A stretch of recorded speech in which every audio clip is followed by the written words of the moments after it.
O Grupo SIC, Sistema Imagem de Comunicação, estreou hoje o programa Papo de Redação na Parecis FM 98,1 em rede estadual. Com Domingues Júnior, Everton Leone, Sérgio Pires e Beni Andrade, entre outros. Todos os temas vão passar pelo crivo do time de nomes mais conhecidos da imprensa rondoniense. Lembrando que o programa vai ao ar de segunda a sexta-feira, do meio-dia à 1 da tarde. E olha, a Parecis tem página no Facebook também, a Parecis tem Twitter, você pode ligar durante o programa, você pode mandar também nas minhas páginas de redes sociais sugestões para temas para a gente debater. Hoje nós falamos sobre a lingerie da Gisele Bündchen, a censura brasileira, falamos sobre o aniversário de Porto Velho, tema que eu abordei agora aqui também, se é hora de comemorar ou não, o que comemorar. Nós falamos sobre o Campeonato Brasileiro, o mais equilibrado dos últimos tempos, falamos sobre economia, um bocadinho, o Brasil, a crise, usinas, pós-usinas, entramos no fumar ou não fumar, e nas palmadas que o ECA quer proibir nas famílias brasileiras. Pode ou não pode o pai ou a mãe dar umas palmadinhas nos filhos? Agora, na quarta-feira, vai haver um debate importante no cenário nacional sobre a mudança ou essa cláusula ou esse parágrafo no Estatuto da Criança e do Adolescente, proibindo ou punindo o pai e a mãe que der palmadas nos filhos. É um tema para a gente abordar aqui também, quem sabe, no tempo real. Mas hoje, no Papo de Redação, deu o que falar. Amanhã, a gente vai falar sobre magistrados e a corregedoria, nós vamos falar sobre outros assuntos ligados à Rondônia também, e no cenário nacional e internacional, a discussão da presidente Dilma com a FIFA sobre a Copa do Mundo no Brasil, porque o Brasil tem como conquista para estudantes e idosos a meia entrada, não pode vender bebida alcoólica nos estádios, e a FIFA quer mudar todo esse quadro ou todo esse cenário em função da Copa no Brasil. A presidente Dilma antes estava irredutível, disse que ninguém ia mexer em conquistas do torcedor brasileiro ou do consumidor brasileiro, mas agora parece que já vai ceder em alguns tópicos, alguns pontos, depois da conversa que teve hoje com o comando da FIFA. Por isso, amanhã nós vamos abordar o assunto. Convido você ao meio-dia a fazer o Papo de Redação junto com a gente. E convido você agora a fazer a entrevista comigo, porque vamos receber já no primeiro bloco do programa o colega radialista, jornalista, apresentador de telejornal, meu amigo Sérgio Melo. É o convidado de hoje no Cafezinho de Prosa, que é oferecido por Gonçalves e Águas Caiari.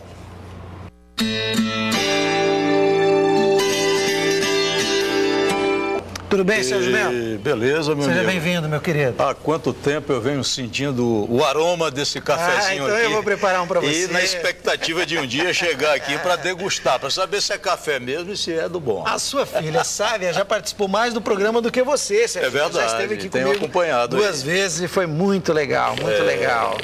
Quantos filhos, Sérgio? 4. 4? 4 filhos. Todos filhos de Porto Velho, nascidos em Rondônia. Que legal, que legal. Vindo de onde, Sérgio? De tua família? Você veio de que região? Olha, a minha história é um pouco complicada. Então começa a contar que eu vou preparar um cafezinho. Fui feito no Acre.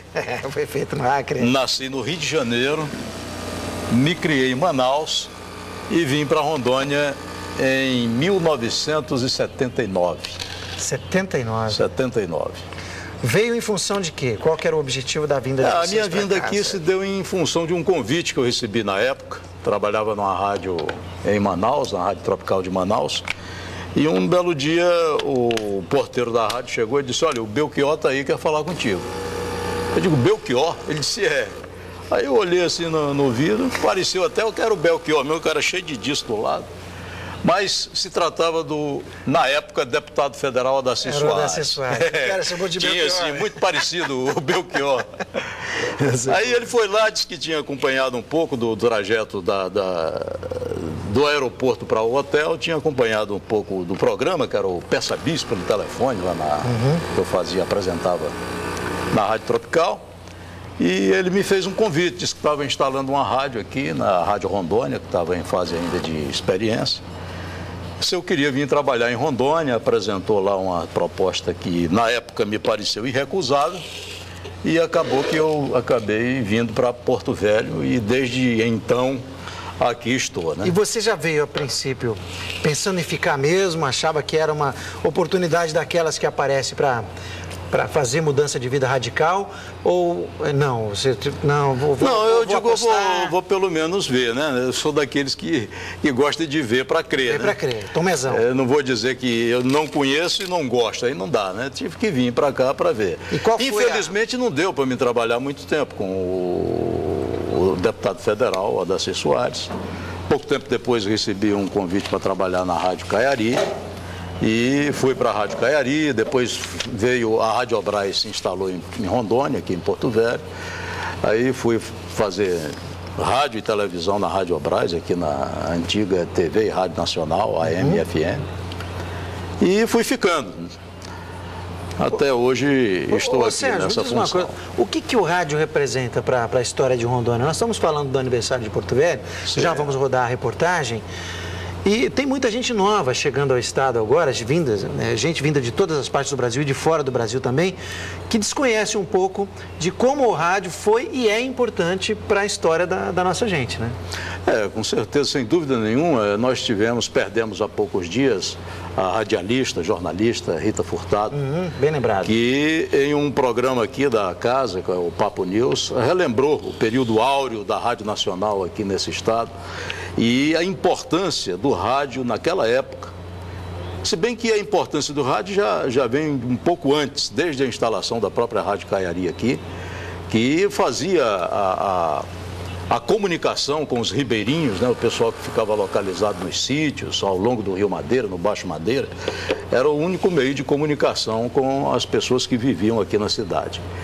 E esse vazio da comunicação em Rondônia, já na época de Estado, na migração dos anos 70 até nos anos 80, onde as redes atuais de comunicação não estavam presentes, não chegava rádio, não chegava televisão, não chegava jornal, né, em municípios como, vamos dizer, Espigão do Oeste.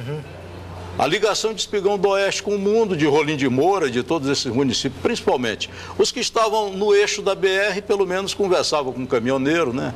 Com alguém que estava passando, podia dar alguma notícia. Mas fora do eixo era... Mas fora do eixo, o único meio de comunicação que tinha era a Rádio Nacional. E as pessoas que faziam locução na Rádio Nacional, como a própria Rita Furtado, eram verdadeiros deuses para esse povo, né? Que interessante, né? O que falava, estava falado. O que falou, está falado, né? Feito o Mário Viana. Para quem acompanhou o esporte já há mais tempo. Como é que você começou no rádio, Sérgio? O que é que te levou para o rádio? Além da voz privilegiada que Deus te deu, mas como é que foi essa ponte? Como é que ela foi feita? Foi teu interesse? Não, rádio, eu desde criança gostei de ouvir rádio. Gostava rádio me encantava, desde menino, moleque mesmo. Eu gostava de ouvir rádio. Para mim, só dormia com o rádio do lado, escutando música. Que legal, que legal. E o meu ingresso no rádio foi assim, eu não pensava em fazer rádio, trabalhar em rádio, nunca me ocorreu essa ideia. Um dia um amigo meu, que a gente brincava de rádio, né, eu fazia um estúdiozinho, na época da Zona Franca em Manaus, se proliferou muito os gravadores de fita cassete. Então a gente fazia muitas gravações de música, mixagem, narração, e a gente brincava com aquilo, mas era pura brincadeira. E um amigo meu que participava dessas brincadeiras, o Lélio, lá de Manaus, um dia, Sérgio, eu ouvi no rádio que estão chamando locutor para a Rádio Tropical de Manaus. Por que tu não vai lá, rapaz, fazer um... Tu tem uma voz até legal e tal, dá para encarar. Eu digo, rapaz, eu vou, eu estou desempregado, não estou fazendo nada, né? Aí fui, isso era em 1974. 1974. Cheguei lá, a fila estava dobrando na esquina. Né? Ai. E agora? Aí eu digo, eu vou esperar. Aí eu fui. A fila foi ficando diminuindo, a esquina não ficava muito distante também da rádio, né? Não estava tão grande assim. E o teste era ler uma notícia. Tinha uma notícia e um comercial para fazer. Aí eu li a notícia, li o comercial, ainda tinha umas pessoas depois de mim, mas o Adelino, que era o técnico, depois fui conhecer, fiz uma boa amizade com ele. Quando eu terminei de fazer a leitura, ele disse, olha, o teste acabou, já tá bom, vamos encerrar por aqui. Eu digo, e aí, como é que eu vou saber o resultado? Não, se você for o escolhido, amanhã a gente telefone. Deixei o telefone lá. E no outro dia, me ligaram já para apresentar um rádio jornal, que era feito em cadeia com a Rádio Nacional da Amazônia, que era um jornal que era transmitido em cadeia, então tinha a participação de Manaus, quem fazia era a Rádio Tropical, e de outras capitais dos estados, né?